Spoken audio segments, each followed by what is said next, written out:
베스도가 도임한 지 3일 후에 가이사라에서 예루살렘으로 올라가니 대제사장들과 유대인 중 높은 사람들이 바울을 고소할세 베스도의 호의로 바울을 예루살렘으로 옮겨 보내기를 청하니 이는 길에 매복하였다가 그를 죽이고자 함이르라. 베스도가 대답하여 바울이 가이사라에 구류된 것과 자기도 미국에 떠나갈 것을 말하고 또 가로되 너희 중 유력한 자들은 나와 함께 내려가서 그 사람에게 만일 옳지 아니한 일이 있거든 송사하라 하니라.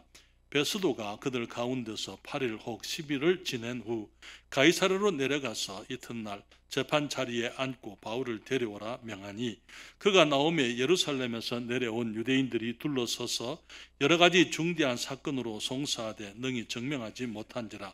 바울이 변명하여 가로되 유대인의 율법이나 성전이나 가이사에게나 내가 도무지 죄를 품하지 아니하였노라 하니 베스도가 유대인의 마음을 얻고자 하여 바울들어 묻되 네가 예루살렘에 올라가서 이 사건에 대하여 내 앞에서 신문을 받으려느냐. 바울이 가로되 내가 가이사의 재판 자리 앞에 섰으니 마땅히 거기서 신문을 받을 것이라. 당신도 잘 아시는 바에 내가 유대인들에게 불의를 행한 일이 없나이다. 만일 내가 불의를 행하여 무슨 사죄를 품하였으면 죽기를 사양치 아니할 것이나 만일 이 사람들의 나를 송사하는 것이 다 사실이 아니면 누구든지 나를 그들에게 내어줄 수 없사옵나이다. 내가 가이사께 호소하노라 한데 같이 읽겠습니다. 베스도가 배석자들과 상의하고 가로되 내가 가이사에게 호소하였으니 가이사에게 갈 것이라 하니라. 아멘. 자리에 앉으시겠습니다. 걸어가신 아버지 하나님, 주님께서 우리들에게 복되신 은혜 가운데 다시 한번 우리 주님 앞에 모여서 주께 예배드리며 또 주님을 찬양할 수 있도록 은총 베푸심을 감사드립니다. 아버지 하나님, 또 다시 한번 우리가 사도행전을 통하여 정말 사도 바울의 생애 가운데 있었던 많은 환난과 또 고난, 복음을 위한 그 많은 수고, 희생, 그 가운데서 주님 하나님께서 역사하시고 사도 바울을 통하여 주님이 이루신 일들을 우리가 생각할 수 있도록 주님께서 주의 말씀을 기록해 주심을 감사드립니다. 아버지 하나님, 기록된 말씀을 통하여 다시 한번 저희들이 주님의 그 사역, 주님의 일의 원리들을 우리가 배우게 하시고 또 주님 정말 우리와 함께 하시는 주님, 우리 대평 성서 침례교회를 통하여 주님께서 복되신 영광스러운 일들을 이루실 것에 대한 우리가 믿음과 또 기대를 가지게 하실 뿐 아니라 또한 주님 저희들이 하나님의 축복에 합당한 자세로 주님의 일을 감당할 수 있도록 도와주시옵소서. 주의 말씀을 축복해 주시고 성령께서 이 종을 온전히 주장하심으로 주님의 말씀을 온전히 주의 영광과 주의 기쁘심 위에서 증거하도록 도와주시고 이 종의 육신을 십자가 뒤로 감추시며 오직 주의 은혜로 이 종을 인도하여 주시옵소서. 예수님의 이름으로 기도했습니다. 아멘. 고맙습니다. 우리는 지난주에 사도 바울이 이제는 가이사라에서 2년을 거기 벨릭스 총독하여서 2년을 있다가 이제 총독이 바뀌게 된 사실을 우리가 함께 봤습니다. 베스도라는 새로운 총독이 이제 부임을 했는데 이제는 사도 바울이 정말 사도 바울의 생애 가운데 매우 중요한 세월을 이제는 가이사라라는 곳에서 감옥에서 2년을 보내게 된 것을 함께 생각을 했습니다. 우리가 성경은 말하기를 우리 전도서에 보게 되면 모든 일에 때가 있다 그렇게 말씀을 했습니다. 그래서 그 때가 있는데 그 때에 따라서 주님께서 우리를 인도하시는 것이죠. 주님께서 때로는 우리들이 정말 한참 바쁘게 일할 수 있지만은 우리 주님께서 우리로 하여금 기다릴 수 있도록 또 이제 주님께서 아무것도 하지 못하도록 주님께서 우리들에게 일을 막으시고 이제 사도 바울이 2년 동안 감옥에 있었던 것처럼 우리들도 살아가면서 때로는 주님께서 우리의 삶 속에 아무 역사도 하지 아니하고 우리가 주님을 온전히 기다리게 하는 그런 때가 있는 것을 우리가 보게 됩니다. 지난번에 저는 말씀드리기를 그렇지만 기다림의 시간이 결코 잘못되거나 혹은 어려운 시간이지만은 그러나 그 시간들이 가져오는 축복들이 있다고 말씀을 드렸어요. 그 축복의 그 시간 통해서 우리가 정말 주님께서는 우리가 더 큰 일을 위해서 우리를 빚으신다고 말씀을 하셨고요. 또 우리가 기다림을 통해서 우리는 우리의 믿음, 정말 그 많은 사람들이 기다리는 시간을 다 이제 이 인내하지 못하고 중도에서 포기하는 일들이 많이 있는 것을 보게 됩니다. 그런데 여기 기다림의 시간을 통해서 우리는 주님을 향한 우리의 믿음이 증거된다, 그렇게 말씀을 드렸고요. 또 기다림의 시간에는 하나님께서 일하는 시간이라고요. 우리가 일하는 시간이 아니고 하나님께서 일하는 시간이라고 말씀을 드렸습니다. 그래서 아브라함을 부르셨지만은 아브라함의 자손들이 이제 가나안 땅을 다 이제 차지하게 되고 하나님의 뜻을 이루게 되기 전에 아브라함의 자손들이 이제는 이 애굽에 내려가서 400년 동안 그 나라를 섬기게 하셨던 것을 보게 됩니다. 그러면서 주님께서는 아직까지 이 가나안 족속들이 아직까지 그들의 죄악이 관영치 않았기 때문에 하나님께서 그들이 하나님의 심판을 받을 때에, 적절한 때에, 정말 더 이상 돌이킬 수 없을 때 하나님께서 심판하실 수밖에 없는 그 때를 주님이 기다리시기 위해서 주님께서 이스라엘 백성들, 야곱의 자손들이 애굽에서 400년 동안 생활하게 하셨지만은 그 가운데서 주님은 주님의 일을 또 하셨다, 그렇게 말씀을 드렸습니다. 그리고 우리가 오늘 이 본문에서 두 번째로 볼 수 있는 사건은요, 여기에 우리 사람들은 변함이 없다는 것이죠. 세월이 흘러도 악인들의 악한 악함은 변하지를 않는다는 것입니다. 여러분, 사람이 쉽게 변하지를 않는다, 그렇게 얘기를 하잖아요. 그렇죠? 오직 그리스도 안에서만 사람들이 변할 수 있습니다. 그리고 사람들이 잘 변하다가도 옛 모습으로 쉽게 돌아갈 수 있는 것이 또 우리들의 육신의 모습이죠. 그렇죠? 그렇지만은 그리스도 안에서만 우리가 진정으로 성화되어지고 그렇게 질 수가 있습니다만은 그리스도 밖의 사람들은 세월이 아무리 흘러도 그 사람들의 본질적인 문제는 변함이 없는 것을 보게 됩니다. 오늘 베스도라는 이 새로운 총독이 이제는 부임을 하면서 여기에 예루살렘에 올라갔습니다. 왜 예루살렘에 올라갔습니까? 지난번에 말씀을 드렸던 것처럼 여기에 이 유대와 이 로마 정부와 유대는 상당히 많은 갈등들을 역사적으로 계속 가지고 있었던 것을 보게 됩니다. 그래서 여기 지난번에 우리가 봤던 벨릭스 총독도 정말 유대인들과 잘 지내지를 못했어요. 결국은 이제 그가 사람들을 시켜서 요나단이라는 대제사장을 암살을 하게 되고, 그로 인해 가지고 결국 그는 이제 로마에 소환되게 되죠.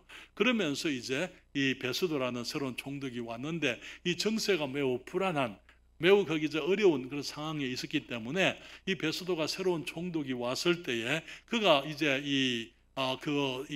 예루살렘에 올라가서 거기에 대제사장들과 예루살렘의 이 식민지에 권세 있는 사람들, 높은 사람들을 만나서 그들과 이제 친숙해지기 위해서 그들을 이제 만나러 올라가게 됐던 것을 봅니다.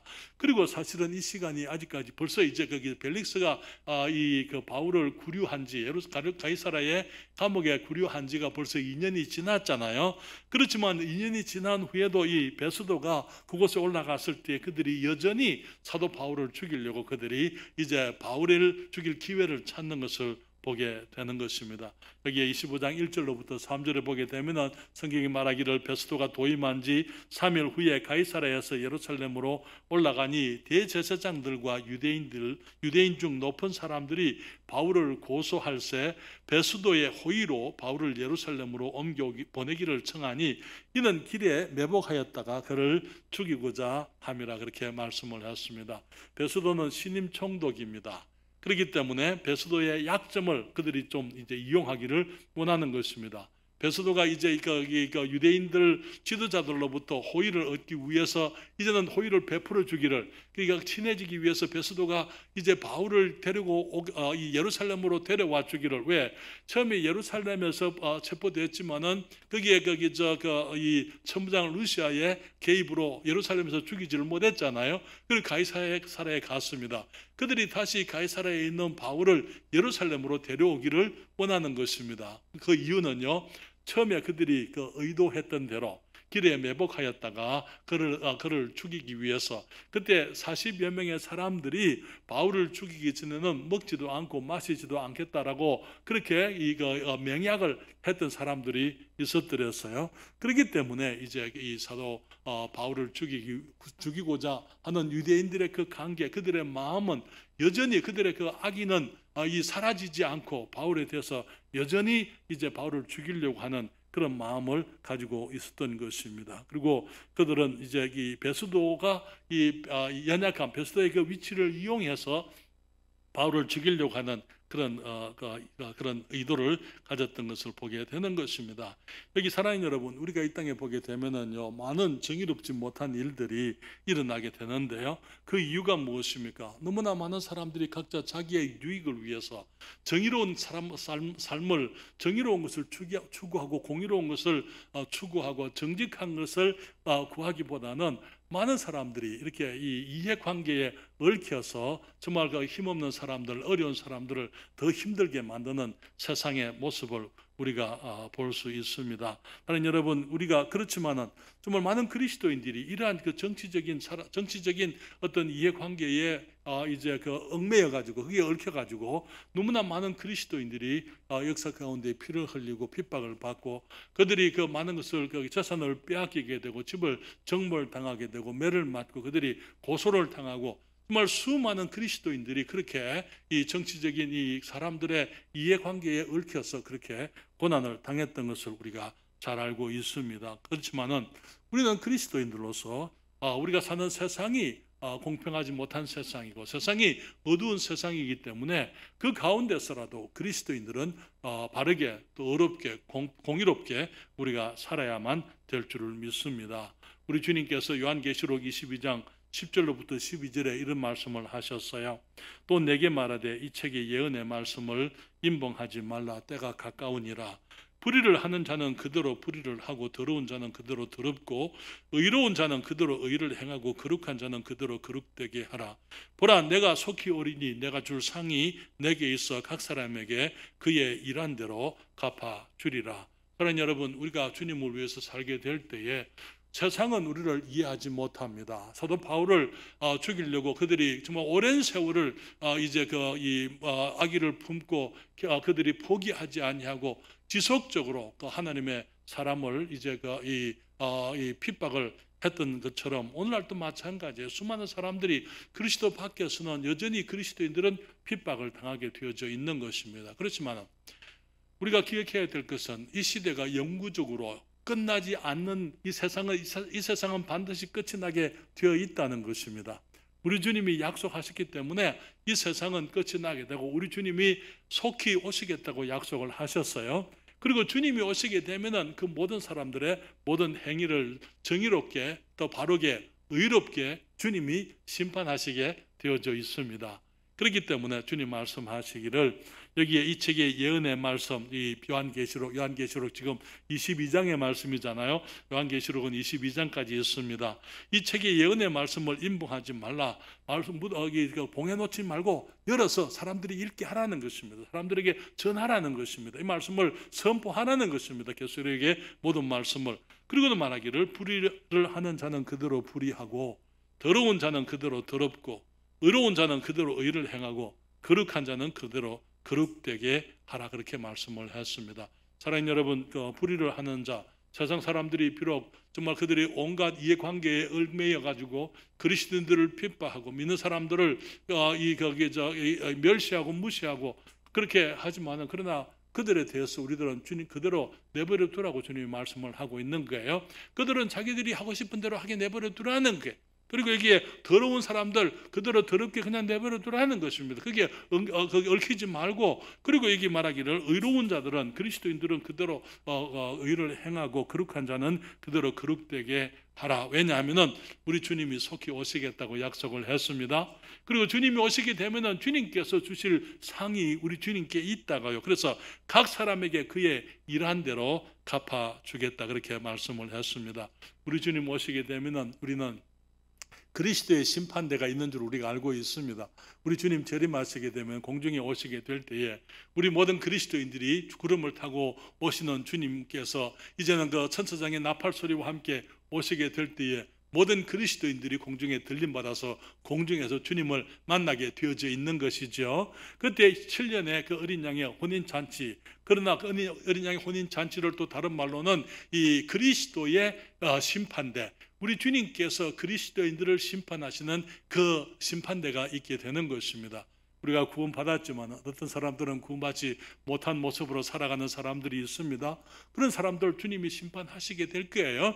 주님께서 구원받았지만은 구원받은 하나님의 말씀의 진리대로 살아가면서 온갖 핍박과 온갖 고난과 온갖 오해, 정말 사람들로부터 배척을 당하고 무시를 당하고 멸시를 당하면서도 복음을 위해서 살았던 사람들, 정말 가족을 떠나서 정말 사랑하는 사람들을 떠나서 먼데 말이 통하지 않는 사람들, 또 관습이 습관이 다른 그런 사람들에게 가서 평생을 복음을 전했던 선교사들이나 주님께 충성되었던 사람들, 모든 종류의 그리스도인들이 각자가 자기 행한 대로 주님 앞에 심판을 받겠다고 말씀을 했습니다. 어제 어떤 형제와 함께 대화하면서 그런 얘기를 했어요. 지금은 우리들이 정말 너무나 많은 경우에 내가 원하는 대로, 내가 생각하는 대로, 내가 추구하는 어떤 야심을 따라 사는데, 그런데 우리가 만약에 주님이 오시게 되면은 주님 앞에 우리가 어떤 모습으로 서게 될는지, 아니면은 내가 나이가 20년, 30년 이후에 60이 되고 70이 되었을 때 나의 모습이 어떨는지 한번 생각을 해보라고요. 그렇게 해서 정말 그런 모습, 하나님 앞에서 부끄러움이 없고 내가 스스로 하나님 앞에서 나 자신을 자랑스럽게 생각할 수 있는 그런 모습의 그리스도인의 삶을 살아야만 될 줄 믿습니다. 그러나 너무나 많은 사람들이 그냥 하루하루 그냥 감정적으로 일시적으로 세상에 있는 거 그냥 지금 하루하루를 그냥 자기들이 원하는 대로 예수를 믿고 구원받았다 그러지만은 구원받은 모습은 뒷전에 두고 내 기분을 따라서 정말 하나님의 뜻은 개의치 아니하고 하나님의 말씀이 뭐라고 하든지 간에 너무나 많은 그리스도인들이 자기 기분을 따라서 사는 것을 보게 되는 것입니다. 그러면서 정말 주님을 섬길 수 있는 기회를 낭비하는 거예요. 하나님의 영광을 위해서 살 수 있는 기회를 낭비하고 다른 사람들에게 격려와 축복이 될 수 있는 그런 기회를 낭비해버리고 마는 것입니다. 그리고는 이제는 하나님 앞에, 그런데 그걸로 끝나는 것이 아니고 낭비된 것으로 끝이 나는 것이 아니고 언젠가는 우리가 우리 주님 앞에 서게 될 때에 주님께서 우리가 우리 몸으로 행한 그대로 주님께서 선악간에 행한 것을 따라서 주님이 우리를 심판하시겠다고 말씀을 하고 있습니다. 어떤 사람들은 부끄러운 구원을 받을 사람들이 있을 거예요. 어떤 사람들은 구원 받았지만은 정말 하나님 앞에 아무것도 주님의 뜻을 따라 주님의 영광을 위해서 살지 않고 순종치 않았기 때문에 겨우 정말 불 가운데서 구원받은 것처럼 그렇게 천국에 들어가는 사람들이 있을 수 있습니다. 그렇지만 우리 모두는 그렇게 해서는 안 될 줄 믿습니다. 우리들은 정말 하나님의 말씀에 순종하고 주님이 기뻐하시는 뜻을 따라서 우리가 서로 사랑하고 서로 세워주고 서로 격려하고 정말 하나님의 기쁘심을 위해서 주님의 교회를 세워가기 위해서 우리들이 서로 사랑하고 함께 협력하기를 최선을 다해야만 될 줄 믿습니다. 주님 말씀하시기를 불의를 하는 자들은 그대로 불의를 하게 내버려 두라고요. 더러운 자는 그대로 더럽고 의로운 자는 그대로 의를 행하고 거룩한 자는 그대로 거룩되게 하라. 보라, 내가 속히 오리니 내가 줄 상이 내게 있어 각 사람에게 그의 일한 대로 갚아 주리라 말씀을 했습니다. 한 가지 더 말씀을 드리면요, 그때 바울은 더 높은 권세에 호소를 했습니다. 유대인들은 바울을 죽이고자 했더랬어요. 그렇기 때문에 이제 베스도가 지금 이제 예루살렘에 갔는데 예루살렘에 데려오라. 이제 이 대제사장들과 또 높은 사람들이 바울을 예루살렘으로 데려와 줄 것을 요구하면서 그때 이제 죽여버리려고, 바울을 죽이려고 그렇게 계획했지만은 베스도가 이제는 자기가 다시 이제 금방 며칠 후에 가이사라로 가니까 그러면 너희들이 내려와서 이 대제사장들과 유대인들이 내려와서 가이사라에서 고소를 해라, 그렇게 얘기를 합니다. 그래서 이제 예루살렘에 지금은 올라가지 않게 되는데, 그런데 나중에는 이제 이 유대인들의 마음을 얻기 위해서 이 예루살렘으로 갈 것을 권유하게 되는 것을 보는데요. 25장 9절부터 11절입니다. 베스도가 유대인의 마음을 얻고자 하여 바울들을 묻되 네가 예루살렘에 올라가서 이 사건에 대하여 내 앞에서 신문을 받으려느냐? 바울이 가로되 내가 가이사의 재판 자리 앞에 섰으니 마땅히 거기서 신문을 받을 것이라. 당신도 잘 아시는 바에 내가 유대인들에게 불의를 행한 일이 없나이다. 만일 내가 불의를 행하여 무슨 사죄를 죽을 죄를 범하였으면 죽기를 사행치 아니할 것이나 만일 이 사람들의 나를 송사하는 것이 다 사실이 아니면 누구든지 나를 그들에게 내어줄 수 없삼나이다. 내가 가이사께 고소하노라. 이게 아까 말씀을 드린 것처럼 이 베스도는 유대인들과 좋은 관계를 가지기를 원했습니다. 그렇기 때문에 유대인들의 마음을 얻기 위해서 그러면 예루살렘에 올라가서 내 앞에서 재판을 받겠느냐, 그렇게 했을 때 사도 바울은 이제는 내가 가이사의 심판대 앞에 섰습니다. 가이사의 심판 자리 앞에 섰다, 그렇게 말을 하고 있습니다. 그 말은 무슨 말이냐면은 사실은 모든 법정은 가이사의 이름으로, 로마 황제의 이름으로 이루어지는, 거기 진행되는 것이었어요. 다시 말하면은 이게 총독이 재판을 하지만은, 그러나 가이사가 이제 시저가 이 로마 황제의 권위를 위임받아서 재판을 하는 것입니다. 그래서 작은 일들은 이 총독이나 지방 관리들이 이제 결정을 할 수 있지만은, 큰 일은 이제 그 황제가 직접 이제 처리하는 그런 것이 그 당시에 그 이제 관습이었더랬습니다. 그렇기 때문에 그는 말하기를 내가 가이사의 재판 자리에 섰습니다, 그렇게 얘기를 했습니다. 그러면서 내가 이 유대인들에게 불의를 행한 일이 없기 때문에 내가 가이사에게 가서 재판을 받기를 원한다, 그렇게 말씀을 했어요. 이 로마 시민들은, 그 당시에 모든 로마 시민들은 가이사의 재판을 받을 수 있는 권리가 있었습니다.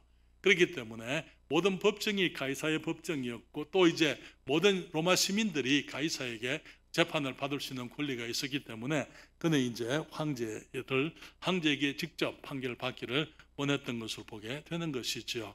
그렇지만은 우리가 여기서 기억할 것은요, 우리가 더 많은 경우에 우리 그리스도인들이 재판에 관해서 세상 사람들과의 이런 갈등에 관해서 우리가 때로는 거기 잘못 생각하는 부분들이 있습니다. 물론 하나님께서 모든 것을 주관하시는 것, 그 사실입니다. 그렇죠? 사도 바울이 하나님의 주권을 알지 못해서 황제에게 호소하는 것이 아닙니다. 너무나 많은 경우에 우리 거기 그리스도인들이 잘못 생각하고 있는 것이 뭐냐 하면은, 우리는 무조건 양보해야 되고 세상 사람들과 법정에 가는 것, 그것은 거기 옳지 않은 것인 것처럼 그렇게 생각을 하는 것이죠.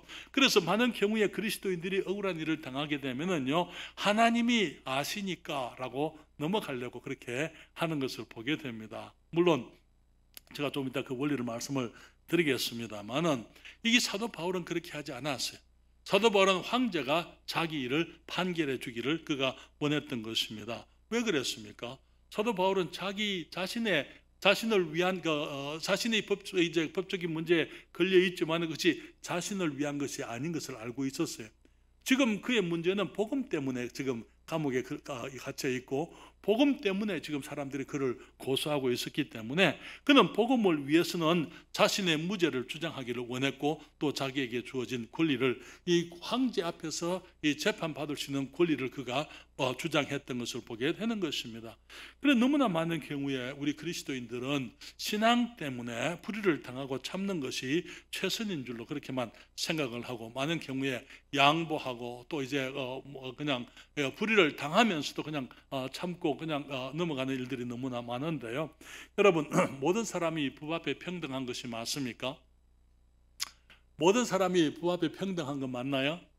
네, 모든 사람이, 높은 사람이나 낮은 사람이나 모두가 다 법 앞에 평등합니다. 그리스도인들만 제외하고요.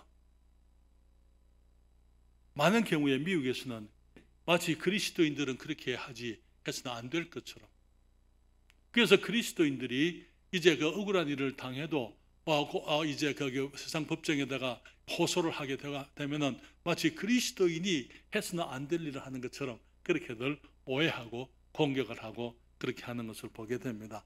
여러분, 우리가 때로는 억울한 일을 당하게 될 때에 우리가 참을 수 있는 경우들은 내 자신을 위해서는 내 권리를 포기할 수 있습니다. 그렇지만 나를 넘어가는 경우에는 우리는 우리의 권리를 주장할 수 있어야 되는 것입니다. 다시 말하면 그리스도의 복음을 위해서 내가 내 목숨을 내놓을 수 있어요. 그렇지만 나는 내 가족은 보호해야 되는 것입니다. 가장으로서의 책임이 있는 것 아닙니까? 그렇죠? 만약에 복음 때문에 내 가족이 어떤 거기죠, 이 악한 사람들로부터 공격을 당하고 정말 거기죠, 이 그 해를 당한다면은 내 가족은 내가 지켜야 될 책임이 하나님 앞에 있다는 것입니다. 그렇기 때문에 특별히 그 내 신앙, 내 믿음은, 우리가 다른 것은 내가 양보할 수 있지만 우리의 믿음은 양보를 못하는 것 아닙니까? 그렇죠? 그렇기 때문에 사도 바울이 황제에게 호소한 것이 자기가 무죄를 죄가 없어서라기보다도 복음을 지키기 위해서, 그의 신앙을 지키기 위해서, 하나님의 나라를 위해서 그는 이제 이 가이사에게 판결해 줄 것을 요구했던 것을 보게 되는 것입니다. 여러분, 때로는 우리가 거기 이 역사 가운데 보면은 수많은 그리스도인들이 복음을 위해서 자기 목숨을 내어 놓았던 것을 보게 됩니다. 그렇죠? 이 그 법에 불순종했기 때문에, 하나님의 말씀을 전해야만 했기 때문에, 정말 거기 그 권위를 거슬려 가면서 자기 목숨을 걸고 복음을 전하고 기꺼이 자기 목숨을 갖다 희생할 수 있었지만은, 그러나 우리들에게 주어진, 우리가 맡은 것들, 우리가 지켜야 될 것들은 우리가 지켜야만 되는 것입니다. 그래서 우리에게 있는 주어진 사람들, 교회와 성도들과 하나님의 말씀과 우리의 신앙과 이런 것들을 위해서는 우리가 싸워야 돼요. 그러나 나 하나가 그냥 희생된다, 복음을 위해서 내가 희생된다, 그런 것을 우리가 감당할 수 있어요. 그런 것들을 위해서 우리 자신을 희생될 수 있지만은, 그러나 우리가 우리가 지켜야 될 우리의 사랑하는 사람들이나 우리의 신앙을 위해서는 우리들이 양보해서는 안 되는 것이죠. 그렇기 때문에 사도 바울이 가이사에게 가장 그 당시에 가장 큰 법정에 가장 큰 권세자에게 이제 그 사건을 맡아줄 것을 그가 호소를 했던 것을 보는 것입니다. 그렇지만 여기서 우리가 한 가지 또 생각해야 될 것은, 가장 큰 재판장은 우리 하나님이시라는 것입니다. 그렇죠? 여러분, 전에는 우리 미국에서 우리 재판관들이 이제 거기 판사가 되면은 선서를 하게 될 때예요.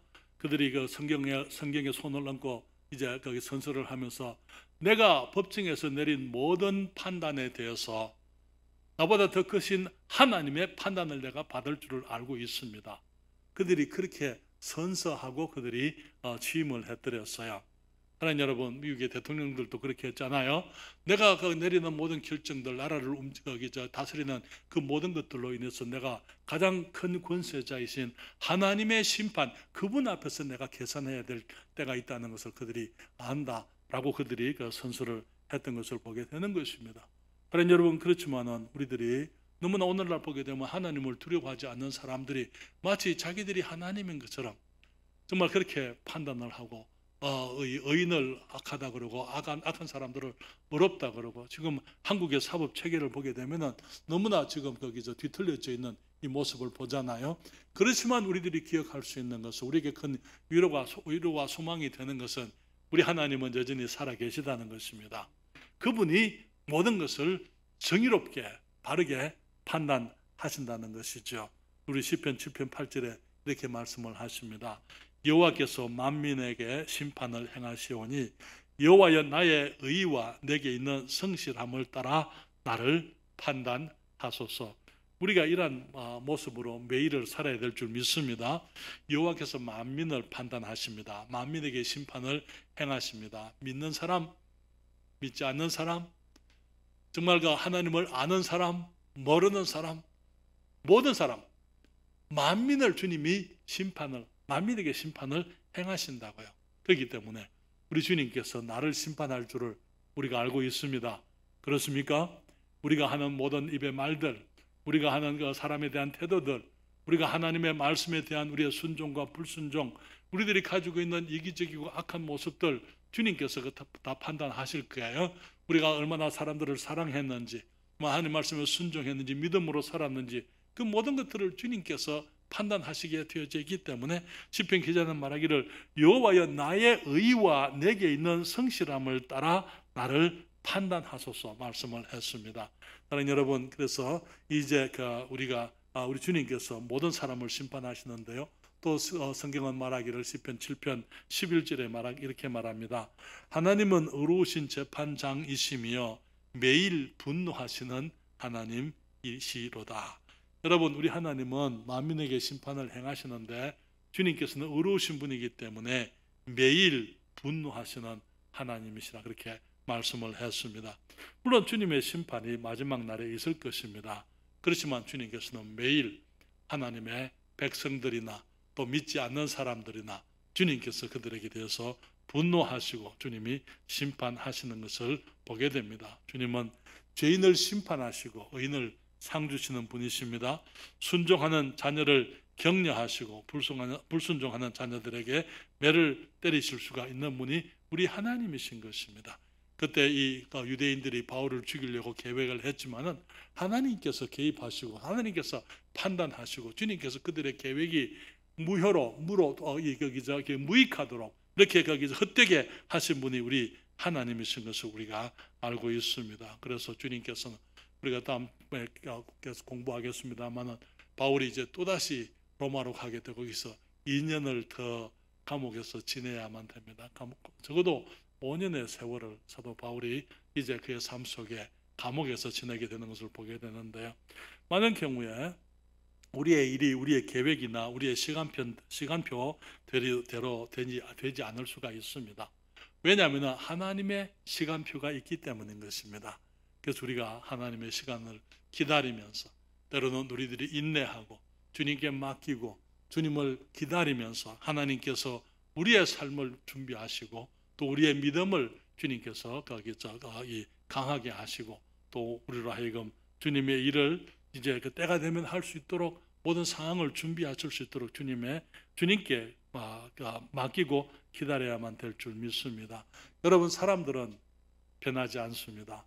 악한 사람들은, 그리스도를 미워한 사람들은 여전히 그리스도를 미워합니다. 세상에 사탄이 정말 심어놓은 온갖 사탄의 사람들이 정말 수천 년 동안 그리스도인들을 미워하고 하나님을 멀리하고 정말 온갖 거짓말로 주님의 사람들을 이제 시험하고 그런 일들이 앞으로도 계속될 거예요. 그것은 변함이 없습니다. 그렇지만은 한 가지 분명한 사실은 우리 하나님께서 의로우신 재판장이시라는 것이죠.